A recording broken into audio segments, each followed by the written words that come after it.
কিশোরগঞ্জের ধানক্ষেত থেকে ব্যাটারি চালিত অটোরিকশা চালকের হাত পা বাঁধা গলাকাটা মরদেহ উদ্ধার করেছে পুলিশ। মঙ্গলবার সদর উপজেলার মাইজকাপন ইউনিয়নের ৫ধা গ্রামের একটি ধানক্ষেত থেকে তার মরদেহ উদ্ধার করা হয়।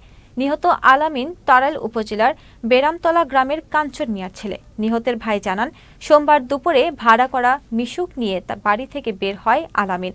প্রতিদিন সন্ধ্যায় বাড়িতে ফিরলেও গতকাল রাতে বাড়িতে না ফেরায় তাকে বিভিন্ন জায়গায় খোঁজ খবর নেওয়া হয়। মঙ্গলবার সকালে স্থানীয়দের কাছে খবর পেয়ে আলামিনের মরদেহ উদ্ধার করা হয়। তিনি জানান, তার অটোরিকশাটিও নিয়ে যায় দুর্বৃত্তরা। কিশোরগঞ্জের অতিরিক্ত পুলিশ সুপার আলামিন হোসেন জানান, মরদেহ উদ্ধার করে ময়নাতদন্তের জন্য সৈয়দ নজরুল ইসলাম মেডিকেল কলেজ হাসপাতাল মর্গে পাঠানো হয়েছে। হত্যাকারীদের ধরতে কাজ শুরু করেছে পুলিশ। আমরা মূলত সকাল ৯টার দিকে আমরা একটা সংবাদ পাই যে রাস্তার পাশে একটা লাশ পড়ে আছে। অনুমান বয়স 14 থেকে 15 বছর বয়স। তো আমরা এসেই আনআইডেন্টিফাইড ডেড বডিটা দেখতে পাই এবং আমরা অনুমান করতেছিলাম যে এটা কোনো অটো চালকের হবে, যেহেতু রাস্তাটা একদম নীরব রাস্তা।